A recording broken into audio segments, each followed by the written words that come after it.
ខ្ញុំបាទប៊ូដាសូមស្វាគមន៍និងសូមជម្រាបសួរពីសំណាក់ប្រិយមិត្តដែលកំពុងតែស្ដាប់ការផ្សាយកម្មវិធីសំឡេងផ្ទះខ្មែរដែលធ្វើការផ្សាយចេញតាមប្រព័ន្ធអ៊ីនធឺណិតបាទនៃរដ្ឋ Texas សហរដ្ឋអាមេរិកបាទជាទីមេត្រីនិងជាទីនឹករលឹកនៅក្នុងការផ្សាយថ្ងៃទី7ខែមករាឆ្នាំ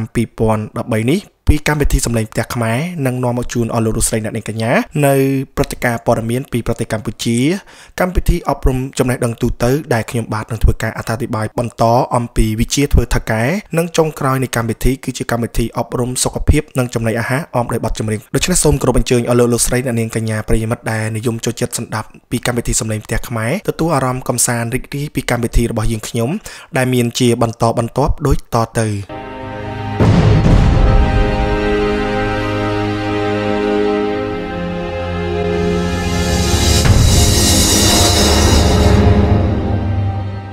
ជម្រាបសួរអស់លោកលោកស្រីអ្នកនាងកញ្ញាប្រិយមិត្តអ្នកស្ដាប់ជាទីមេត្រីបាទជួបគ្នាសារជាថ្មីម្ដងទៀតហើយជាមួយនឹងខ្ញុំបាទប៊ូដាបាទនៅក្នុងកម្មវិធីព្រឹត្តិការណ៍ព័ត៌មានពីប្រទេសកម្ពុជាសម្រាប់ថ្ងៃនេះដែរ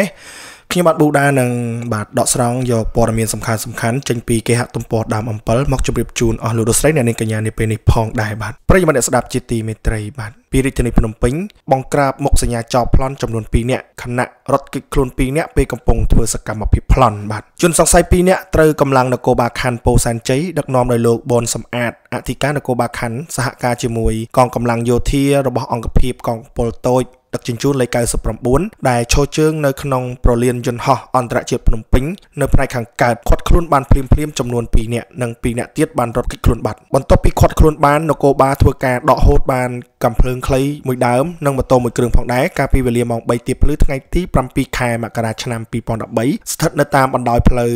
2004ខាងមុខខារ៉ាអូខេ Sexy Girl ក្នុងភូមិត្រពាំងលវាសង្កាត់កាកាបខណ្ឌពោធិ៍សែនជ័យរាជធានីភ្នំពេញយោងតាមរបាយការណ៍របស់នគរបាលខណ្ឌបានឲ្យដឹងថាជនសង្ស័យដែលឃាត់ខ្លួននោះមានទី1ឈ្មោះម៉ុងសាម៉ៃភេទប្រុសអាយុ27ឆ្នាំមានមុខរបរជានគរបាលស្នាក់នៅក្នុងស្ថានីយ៍ប្រេងសាំងតូតាល់របស់លោកអុកញ៉ាឌួងងៀបនិងទី2មានឈ្មោះឃីមសុភ័ណ្ឌភេទប្រុសអាយុ32ឆ្នាំមានមុខរបរជានគរបាលរស់នៅក្នុងភូមិប៉ប្រកខាងត្បូងសង្កាត់កាកាបខណ្ឌពោធិ៍សែនជ័យ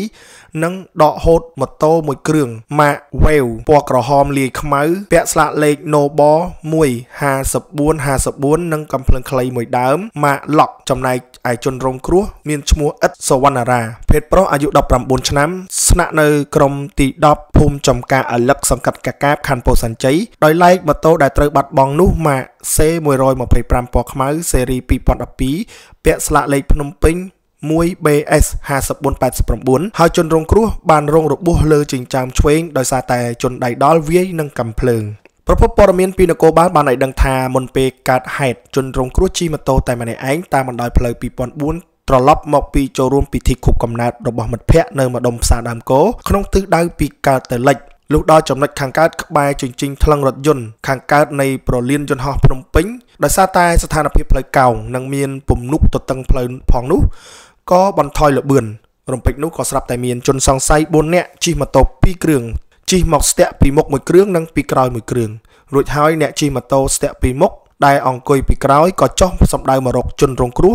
ក៏ដកកាំភ្លើងខ្លីមកភ្ជុងនិងវាយជនរងគ្រោះមួយកែងកាំភ្លើងថែមទាំងបាញ់មួយគ្រាប់ទៀតផងភ្លាមនោះបពពួករបស់គេម្នាក់ទៀតដែលជិះម៉ូតូស្ទាក់ពីខាងក្រោយដើរមករុញជនរងគ្រោះចេញពីម៉ូតូហើយក៏មានការភ្ញាក់ផ្អើលដល់អ្នកជិតខាង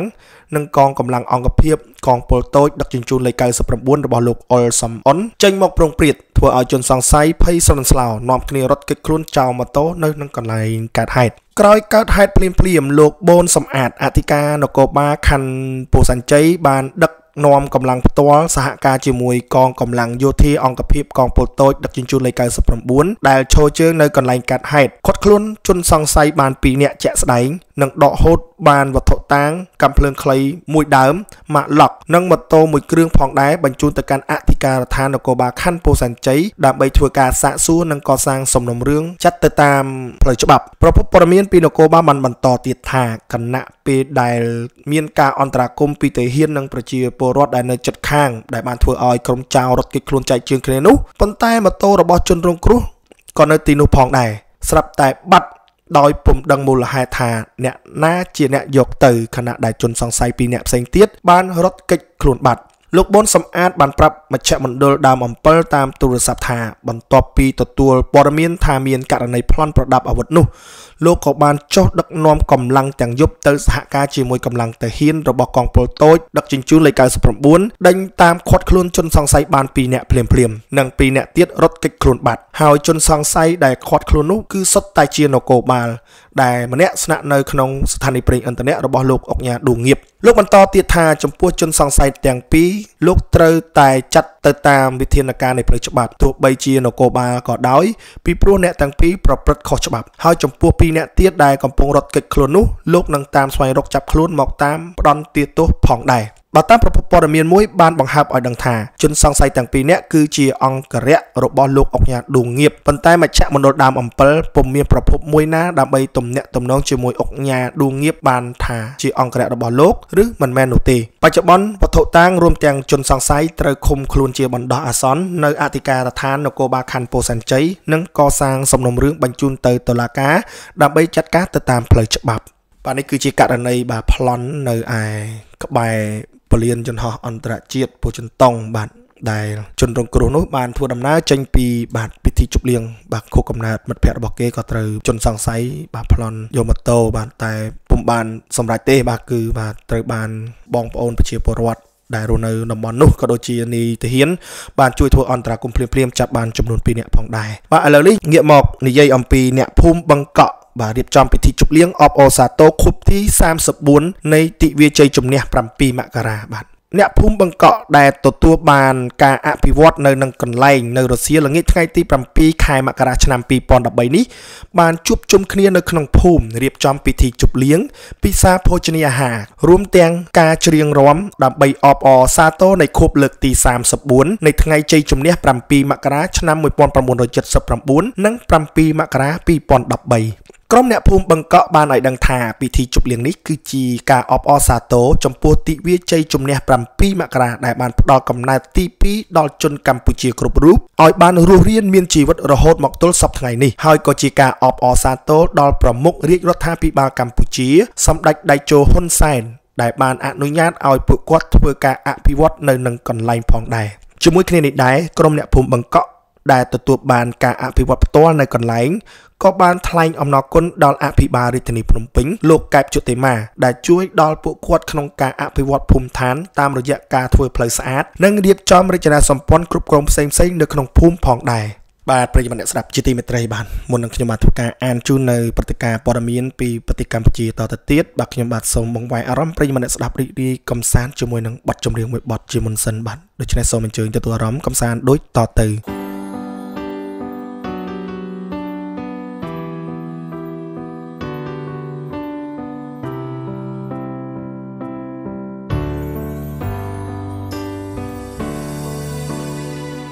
មកខលខ្វាយក្នុងចិត្តជីវិតស្រពន់ស្រអាប់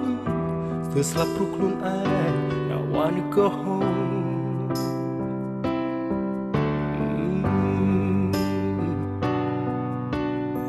ញាក់ខ្លួនទទួលកំហុស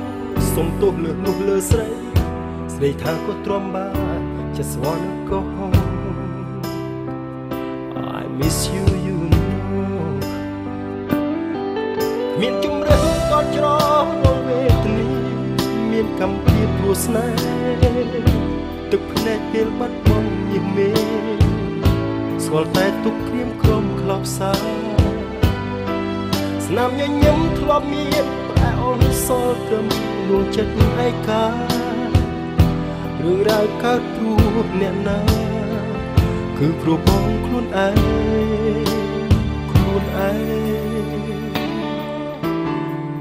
ដើរត្រឡប់ទៅក្រោយចង់ឲ្យអូនលើកលែងទុកបងអ្នកខុសគ្រប់យ៉ាង But I wanna go home I got to go home Let me go home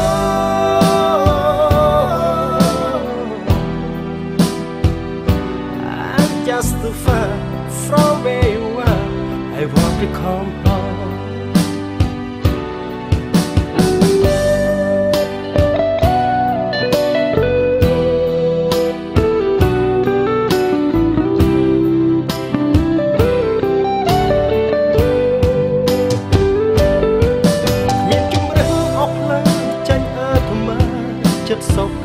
រេមិនគួរជ្រុលធ្វើបាបខ្លួនឯងចង់អូនស្រកว่าអបផ្សែងយ៉ាងនេះស្ដាយទឹកភ្នែកអូនដែលស្រង់ទាំងគ្មានខុសថ្ងៃបងចេញពីស្រីរដោយបងសោកកាឡៃតើរឿងរ៉ាវគ្រប់អ្នកណាគឺបងไม่ដងត្រាច់តែសងវែងតើគ្មានទិសដៅវង្វេងស្ទើរស្លាប់ព្រោះតែខ្លួនឯង and I wanna go let me go មានទុកកុំអត់ធ្ងន់ណាស់ខុសនេះឲ្យបងអាម៉ាស់បងសែនខ្មាស់ណាស់អូន let me go I miss you you know let me go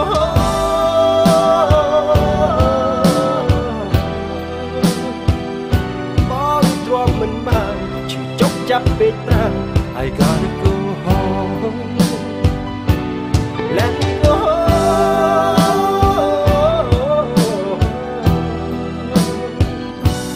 love will be alright I'll be home tonight coming back home ប្រិយមិត្តស្ដាប់ពីកម្មវិធីសំឡេងផ្ទះខ្មែរជាទីមេត្រីស្ថិតនៅក្នុងវេទិកាព័ត៌មានដដែលបាទខ្ញុំបាទនឹងអានជូនព័ត៌មានជាបន្តដែលនិយាយអំពីនប់បាយរិទ្ធខំប្រឹងបកស្រាយពេលតារារបស់ប្រទេសកូរ៉េចោទថាលួចចម្លងស្ទីលតាមបាទចាំមើលថាតើការបកស្រាយរបស់លោកនប់បាយរិទ្ធបាទមានហេតុផលយ៉ាងណាក៏សូមបាទរីករាយស្ដាប់ជាបន្តទៅទៀតក្នុងកម្មវិធីបាទព្រឹត្តិការណ៍ព័ត៌មានពីប្រទេសកម្ពុជាបាទពីរាជធានីភ្នំពេញដដែលបាទក្នុងវីដេអូឃ្លីបមួយដែលមានរយៈពេល1នាទីនិង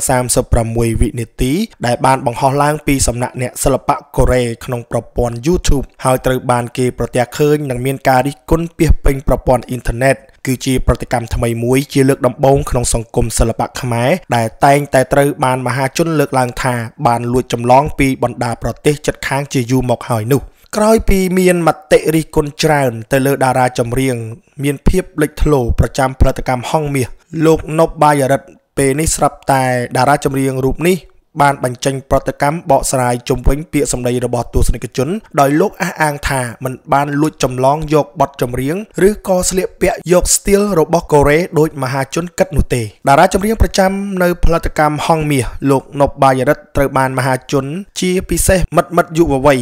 បានធ្វើការរិះគន់ដោយមិនសំចៃមាត់ទៅលើរូបលោកថាបានលួចចម្លងស្ទីលក្នុងការតុបតែងខ្លួនយកបទចម្រៀងនិងក្បាច់រាំពីប្រទេសជិតខាងដោយមិនចេះធ្វើការកែច្នៃរិះរកអ្វីដែលថ្មីសម្រាប់ខ្លួនឯងទេពោលគឺចាំតែចម្លងកុបពីគេឃើញគេច្រៀងរាំល្អក៏យកមកច្រៀងតាមការរិះគន់នេះបានធ្វើឲ្យតារាចម្រៀងចាស់វស្សាដុសស្លែប្រចាំប្រតិកម្មកំពុងតែមានភាពលេចធ្លោរូបនេះបានបញ្ចេញប្រតិកម្មទៅលើពាក្យសម្ដីទាំងនេះទៅលើបណ្ដាញសង្គម Facebook របស់ខ្លួនថ្លែងនៅក្នុងបណ្ដាញសង្គម Facebook របស់តារាចម្រៀងលោកនប់បាយរិទ្ធនៅថ្ងៃទី3ខែមករាឆ្នាំ2013នេះលោកធ្វើការអត្ថាធិប្បាយចំពោះការរិះគន់ទៅលើបទចម្រៀងដែលលោកបានច្រៀងគឺមានចំណងជើងថា Let's go to party and Baby you are my world រាល់ក្បាច់រាំទាំងអស់គឺលោកមិនបានចម្លងទាំងស្រុង 100% ពីកូរ៉េដោយគេបាននិយាយទេបងប្អូនអាចពិនិត្យមើលបានថាតើ 100% ឬទេហើយសូម្បីតែច្រៀងក៏លោកមិនបានយកពីកូរ៉េដែរមិនត្រឹមតែប៉ុណ្ណោះតារាចម្រៀងសង្ហារូបនេះបានប្រាប់ឲ្យដឹងថាខ្ញុំទទួលស្គាល់ថាខ្ញុំមានកំហុសឆ្គងមួយដែលខ្ញុំនិងក្រុមរាំរបស់ខ្ញុំបានបញ្ចូលបន្ថែមសំឡេងបេះដូងលោតហើយបានធ្វើកាយវិការត្រង់ចំណុចនេះប្រហាក់ប្រហែលទៅនឹងគេហើយមួយវិញទៀតខ្ញុំគិតថាជាធម្មតាប្រទេសណាក៏ចេះមើលគ្នាចម្លងពីគ្នាដែរគ្រាន់តែតិចឬច្រើនចំពោះការតែងខ្លួនខ្ញុំតែងយកការ design ផ្ទាល់ខ្លួនមកធ្វើហើយការរៀបចំ style ដោយខ្លួនឯងតាំងពីឆ្នាំ2003រហូតមកគឺជា design អាវពីកញ្ចក់បន្លាប្រើភ្លើងមកដាក់លើអាវពេលនោះមិនទាន់មានសិល្បៈកូរ៉េលុកលុយមកក្នុងស្រុកខ្មែរយើងទេហេតុអ្វីបានជាខ្ញុំថតចម្លង style ពីគេបើគិតពីការតុបតែងលេងម៉ូដសម្លៀកបំពាក់គឺជិត10ឆ្នាំហើយបើមិនជឿអាចយកបទចម្រៀងចាស់របស់ខ្ញុំមកចាក់មើលបានចំណែកឯបរទេសខ្លះសិល្បៈទើបតែរីកចម្រើន ក្នុងរយៈពេលប៉ុន្មានឆ្នាំចុងក្រោយនេះសោះបែរជាថាតារាចម្រៀងខ្មែរចាំតែលួចចម្លងពីគេចុះមិនក៏មិនដែលឃើញអ្នកណាថាបរទេសលួចចម្លងស្ទាយតារាខ្មែរខ្លះជាមួយគ្នានេះលោកណូបាយរិទ្ធបានបន្ថែមនៅក្នុងវីដេអូឃ្លីបមួយមានរយៈពេល1នាទីនិង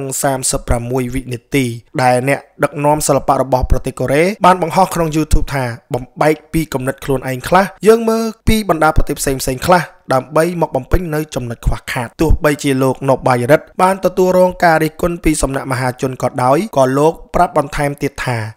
លោកមិនមានការខឹងសម្បារចំពោះការរិះគន់គ្មានការប៉ះទេហើយលោកក៏អរគុណដល់ទស្សនិកជនក៏ដូចជាអ្នកគាំទ្រដែលធ្វើការរិះគន់ហើយក្នុងន័យស្ថាបនានិងចាប់អារម្មណ៍អំពីបញ្ហានេះបាទប្រិយមិត្តអ្នកស្ដាប់ពីកម្មវិធីសម្លេងផ្ទះខ្មែរជាទីមេត្រីបាទសម្រាប់ព័ត៌មាននៅថ្ងៃច័ន្ទទី1ខែមករាឆ្នាំ2013នេះខ្ញុំបាទប៊ូដាក៏សូមបញ្ចប់តែប៉ុណ្ណេះសន្យាជួបគ្នាសាជាថ្មីនៅថ្ងៃស្អែកជាបន្តទៅទៀតនៅពេលដែលបងកំពុងដើរចេញពីអូនវាស្ងួនគឺអូនកំពុងតឹងភ្នែកពេលបងកំពុងយំស្រែកអង្វរក្រោមមេអូនកំពុងសងពេកចិនខ្លោចផ្សាបងដើរចេញទៅសោកសៅទាំងភ្នែកក្រោមភ្លៀងតែអូនប្រំព្រៀងក្រំភ្លៀងបញ្ហាចិនយើងស្រឡាញ់គ្នាតើត្រូវកាន់ប្តេជ្ញារបៀបណាត្រូវការរូបបងនៅក្បែរស្រីអូនដឹងថាបងកំពុងតែអស់សង្ឃឹមព្រោះតែរឿងស្នេហ៍ក៏ដូចនេះមេអូនព្រួយអិនហើយបាត់បងពីស្រីបងឈឺចាប់ខ្លាំងប៉ុណ្ណាអូនឈឺប៉ុណ្ណឹងតែថ្លៃនៅលើផែនដីតើមានអ្នកណាយំដូចយើងចង់ឲ្យត្រឡប់មើលមកយកអូនទៅជាមួយផងព្រោះតែបេះដូងមានតែបងគ្មានអ្នកណាដឹងមិនថាសំដីរៀងទុំមិនថារនាងដៃរឹងចិត្តអូនតាំងក្នុងមួយជាតិនឹងគ្មានអ្នកផ្សេង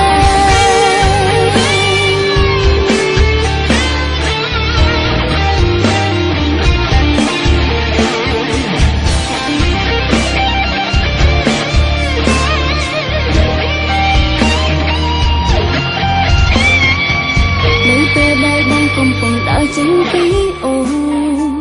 វាស្ងួនគឺអូនកំពុងតឹងភ្នែកពេលបងកំពុងយំស្រែកអង្វរក្រោមមេអូនកំពុងសងពេកចិនខ្លោចផ្សាបងដើរចេញទៅសោកសៅទាំងភ្នែកក្រោមភ្លៀងតែអូនប្រំព្រៀងក្រំភ្លៀងបញ្ហាចិនយើងស្រឡាញ់គ្នាតើត្រូវកាន់ប្តេជ្ញារបៀបណាត្រូវការរូបបងនៅក្បែរស្រី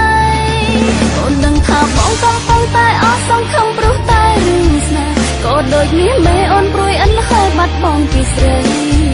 បងឈឺចាប់ខ្លាំងប៉ុណ្ណាអូនឈឺប៉ុណ្ណឹងតែថ្លៃនៅលើផែនដីតើមានអ្នកណាយំដូចយើងចង់ឲ្យត្រឡប់មើលមកយកអូនទៅជាមួយផងព្រោះតែបេះដូងមានតែបងគ្មានអ្នកណាដឹងមិនថាសំដីរៀងទុំមិនថារនាងដៃរឹងចិត្តអូនតាំងក្នុងមួយជាតិនឹងគ្មានអ្នកផ្សេងដឹងថាបងកំពុងតែអស់សង្ឃឹមព្រោះតែរឿងស្នេហ៍ក៏ដូចនេះមេអូនព្រួយអិនហើយបាត់បងពីស្រីបងឈឺចាប់ខ្លាំងប៉ុណ្ណាអូនឈឺប៉ុណ្ណឹងតែថ្លៃនៅលើផែនដីតើមានអ្នកណាស្រ័យយំដូចយើងចង់ឲ្យត្រឡប់មើលមកយកអូនទៅជាមួយផងព្រោះតែបេះដូងមានតែបងគ្មានអ្នកណាដឹងមិនថាសំដីរៀងទុំមិនថារនាងដៃរឹងចិត្តអូនតាំងក្នុងមួយជាតិនឹងគ្មានអ្នកផ្សេង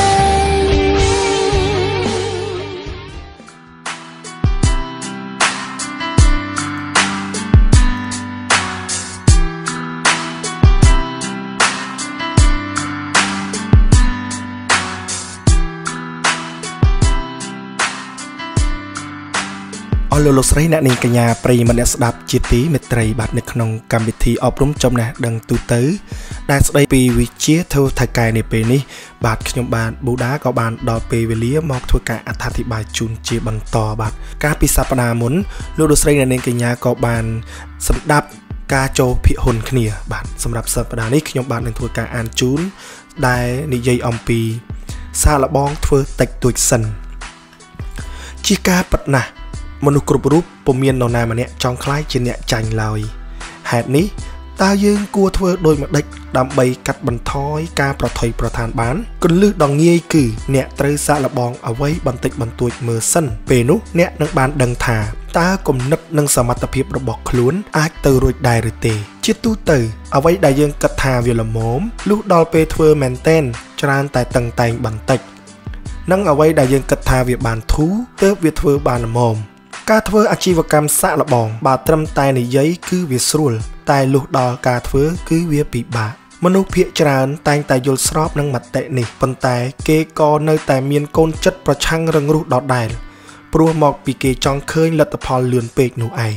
គោលការណ៍សាកល្បងធ្វើតិចៗសិនដែលរៀបរាប់ខាងក្រោមនេះអាចយកទៅអនុវត្តលើអាជីវកម្មអ្វីក៏បានដែរទី1បើអ្នកចង់បើកសាខាអាជីវកម្មថ្មី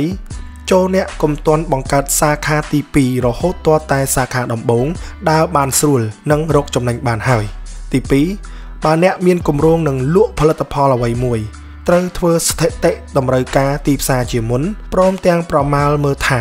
តើគេចាប់អារម្មណ៍ដល់កម្រិតណាទី3ប្រសិនបើអ្នកមានគម្រោងផលិតមុខទំនិញអ្នកត្រូវសរសេរលម្អិតអំពីដំណើរការផលិតប្រមាលមើលពីដើមទុននិងរៀបគម្រោងការទីផ្សារឲ្យបានរៀបរយសិនមុននឹងចាប់ផ្ដើមផលិតទី4បើអ្នករៀបគម្រោងការតាមផ្នែកបម្រើសេវាសូមកុំទាន់ធ្វើកិច្ចសន្យាក្នុងរយៈពេលយូរពេកលើកលែងតែអ្នកជឿថាអាជីវកម្មនេះពិតជារកបានផលកម្រៃប្រាកដមែនការធ្វើដោយសន្សឹមគឺជាផ្នែកមួយនៃដំណើរការនិងការរីកចម្រើនរបស់អាជីវកម្មជាច្រើនឧទាហរណ៍ហាងទំនិញខ្លះចាប់ផ្ដើមបើកពីដំបូងពីហាងតូចតាចរហូតអាចពង្រីកទៅជាហាងធំមានច្រើនសាខាជាដើមនេះគឺជាអាជីវកម្មដែលរីកធំធាត់ដោយសារការធ្វើតូចតាចជាមុននឹងលូកឲ្យកប់ឃ្លៀកអ្នកត្រូវតែចងចាំឲ្យជាក់ថាកម្លាំងបណ្ដាចិត្តដែលអាចជំរុញឲ្យរូបអ្នកធ្លាក់ទឹកវាមានច្រើនប្រការណាស់ប្រការល្អអ្នកត្រូវតែស្វែងយល់ពីវាឲ្យបានល្អជាមុនដើម្បីឲ្យអ្នកសម្រេចចិត្តបានល្អថាតើអ្វីគួរធ្វើអ្វីមិនគួរធ្វើអ្នកត្រូវហៅកម្លាំងបណ្ដាចិត្តបែបនេះថាជាសត្រូវកំណាចនៃការធ្វើអាជីវកម្មសាកល្បងរបស់ខ្លួនសត្រូវកំណាចទាំងនោះមានដូចជាសត្រូវទី1ដែលពិបាកបង្ក្រាបបំផុតនោះមានឈ្មោះថាការជឿជាក់លើខ្លួនឯងសត្រូវទី2គឺមានឈ្មោះថាការជឿជាក់លើផលិតផលឬសេវាសត្រូវទី3គឺចិត្តក្តៅមានន័យថាការអន្ទះសារចង់ឃើញលទ្ធផលឆាប់សត្រូវដ៏គួរឲ្យខ្លាចទី4គឺជាលុយសត្រូវទី5គឺនិយាយស្រួលជាងធ្វើសត្រូវទី6គឺធ្លាប់សម្រេចជោគជ័យលើស្នាដៃពីមុនឯសត្រូវទី7នោះគឺមានផលិតផលដែលខុសប្លែកពីគេចូលចងចាំថាសត្រូវទាំង7ខាងលើនេះវានឹងធ្វើឲ្យអ្នកคล้ายទៅជាមនុស្សភ្នែកស្អុយឬត្រចៀកស្រាលដែលនាំឲ្យមានការសម្រេចចិត្តខុសប្រសិនបើអ្នកមិនព្រមសាកល្បងស្ទាបស្ទង់ឲ្យស្រួលបួរជាមុននោះទេអ្នកឈ្នះគឺជាអ្នកដែលស្ទាបស្ទង់ទីផ្សារជាមុនបន្ទាប់មកទើបពង្រីកអាជីវកម្មឲ្យទូលំទូលាយតែម្ដងបាទលោកស្រីអ្នកនាងកញ្ញាជាទីមេត្រីបាទត្រង់ចំណុចសាកល្បងធ្វើជាមុនសិនគឺចប់តែប៉ុណ្ណេះហើយកម្មវិធីអប់រំចំណេះដឹងទូទៅស្ដីអំពីវិជាធ្វើតកែនឹងលើកយកមកជម្រាបជូនឲ្យលោកស្រីអ្នកនាងកញ្ញានៅសប្ដាហ៍ក្រោយជាបន្តទៅទៀតសម្រាប់ពេលនេះសូមអរគុណបាទសូមជម្រាបលាបាទ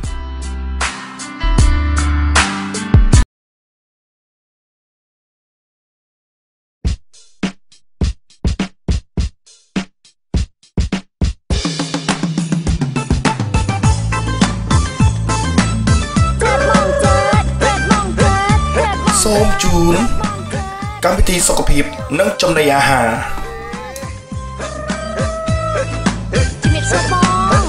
អាឡូ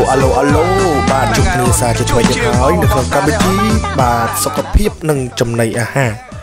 លោកស្រីអ្នកនាងកញ្ញាមានដឹងទេថាភាពស្រស់ស្អាតរបស់លោកអ្នកនឹងបាត់បង់ទៅវិញយ៉ាងរហ័សបើសិនបើអ្នកមិនយកចិត្តទុកដាក់ក្នុងការថែរក្សាសុខភាពមាត់ធ្មេញឲ្យបានល្អនោះទេដូច្នេះដើម្បីថែរក្សាធ្មេញរបស់លោកអ្នកឲ្យផុតពីបញ្ហាធ្មេញពុកយើងមានវិធីងាយក្នុងការថែទាំមាត់ធ្មេញដូចខាងក្រោមបាទមុននឹងលោកស្រីអ្នកកញ្ញាបាទយល់ពីវិធីក្នុងការការពារធ្មេញពុកនោះសូមទទួលអារម្មណ៍រីករាយនៅបទចម្រៀងមួយបទជាមុនសិនដែលបទនេះមានចំណងជើងថាសង្សារលួចលាក់ដែលច្រៀងដោយលោកឆៃវរៈយុទ្ធដូច្នេះសូមទទួលអារម្មណ៍រីករាយនៅបទចម្រៀងមួយបទនេះមុននឹងចាប់ផ្ដើមកម្មវិធីដូចតទៅ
បង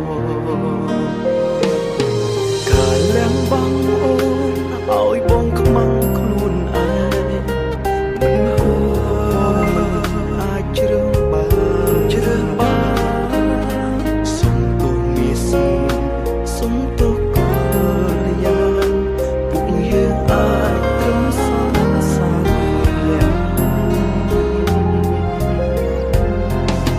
ត្រឹមសងសាលួចលើអូនគ្មានសិទ្ធដូចគេឈឺចាប់ណាស់មាសមេ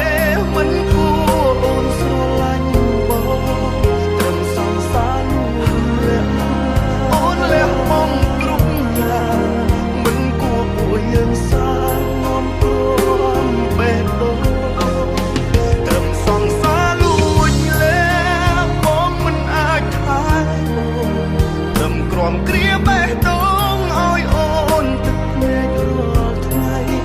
ពួកយើងក្រំគ្រាចិត្តពេលនឹកគ្នាលួចលាក់ក្នុងដំឡៃ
ដូចគេឈឺចាប់ណាស់មានមេមិនគួរអូនស្រឡាញ់បងត្រង់សងសាលួចលើអូនលះបង់គ្រប់យ៉ាងមិនគួរពួកយើងសានងក្រំបេះដូងត្រង់សងសាលួចលើអូនមិនអាចថែអូនត្រឹមក្រំគ្រាបេះដូងឲ្យអូនទឹកភ្នែករាល់ថ្ងៃពួកយើងក្រំគ្រាចិត្តពេលនឹកគ្នា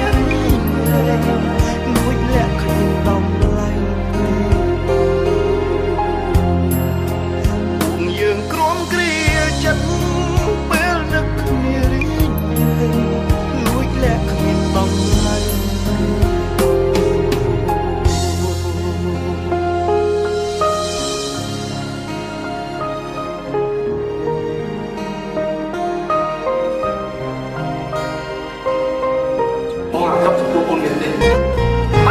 chân là bom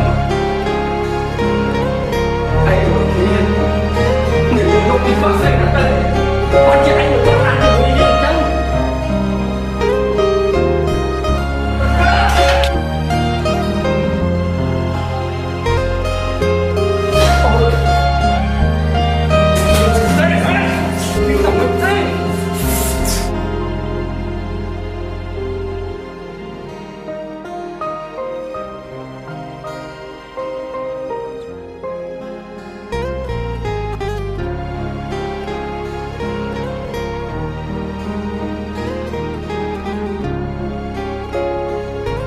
con là Tina chết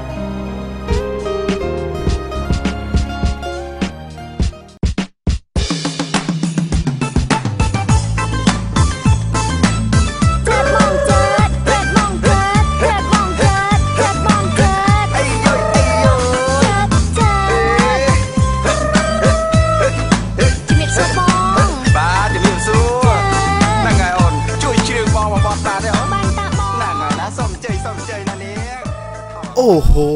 បាទសង្សារលួចលាក់ដែលច្រៀងដោយលោកឆៃវរៈអយុធបាទពិតជាមានអត្ថន័យជ្រាលជ្រៅមែនទែនបាទឥ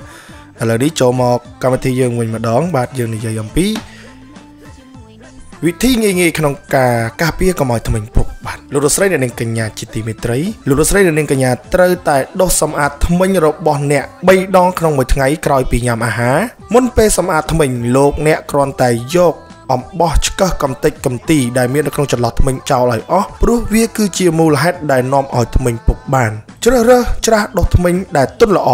និងជ្រើសរើសប្រភេទថ្នាំដុសធ្មេញដែលមានជាតិ fluoride ដើម្បីដុសនៅលើធ្មេញរបស់អ្នកតែសូមចងចាំថាបើសិនជាអ្នកមិនយល់ច្បាស់នៅក្នុងវិធីការជ្រើសរើសប្រភេទថ្នាំឬច្រាសដុសធ្មេញទេនោះលោកអ្នកអាចទៅពិភាក្សាជាមួយនឹងគ្រូពេទ្យធ្មេញជៀសវាងបញ្ហាកើតឡើងដោយសារការធ្វេសប្រហែសរបស់លោកអ្នកនោះបាទឥឡូវនេះលោកលោកស្រីអ្នកនាងកញ្ញាយល់ច្បាស់អំពីវិធីការពារធ្មេញហើយសូមបង្វែរអារម្មណ៍លោកលោកស្រីអ្នកនាងកញ្ញាមកស្ដាប់នៅបទចម្រៀងដ៏ពីរោះមួយបទទៀតដែលបទនេះមានចំណងជើងថាសង្សារជំនួសបាទតើសង្សារជំនួសនឹងវាយ៉ាងម៉េចទៅហេតុអីក៏យកគ្នាមកជំនួសយ៉ាងដូចនេះបាទសូមរីករាយស្ដាប់ជាមួយខ្ញុំបាទប៊ូដានៅពេលនេះដូចតទៅ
ចង់លេងច្រើន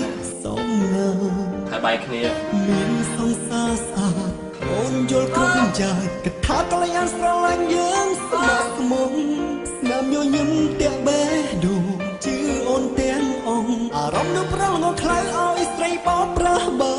នមិនដែលធ្លាប់គិតខ្វល់សង្ស័យមានមេឡើយជឿអូនគ្រប់យ៉ាង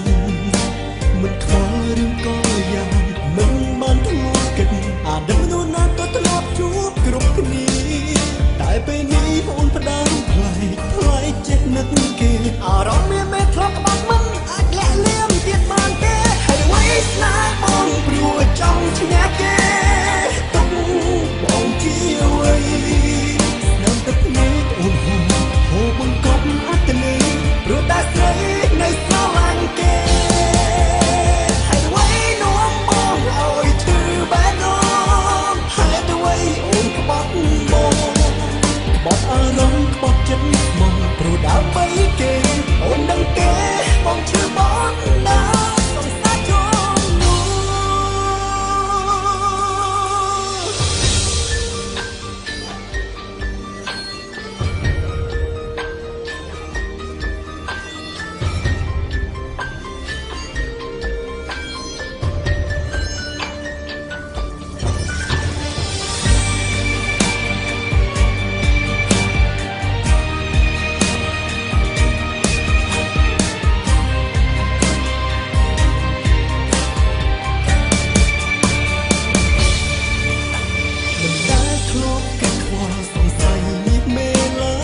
វ័យអូនក្បត់មកបោះអរំក្បត់ចិត្តមកព្រោះដើម្បីគេអូនដឹងទេបាទអរលោកស្រីនិងកញ្ញាប្រិយមិត្តស្ដាប់ជាទីមេត្រីបាទកម្មវិធីយើងខ្ញុំក៏បានដល់ពេលវេលាបញ្ចប់ទៅហើយសូមប្រសិទ្ធផលជ័យបបរសុស្ដីជូនដល់អរលោកស្រីនិងកញ្ញាសូមជួបប្រទះតែនឹងសេចក្តីសុខសេចក្តីចម្រើនគ្រប់ប្រការគឺអាយុវណ្ណៈសុខៈពលៈនិងបដិធានៈកុំបីក្លែងឃ្លាតឡើយបាទសូមទទួលអារម្មណ៍រីករាយនៅបទចម្រៀងចុងក្រោយនៃកម្មវិធីដែលមានចំណងជើងថាសង្សារដែលច្រៀងដោយលោកព្រឹបសវັດដូចតទៅ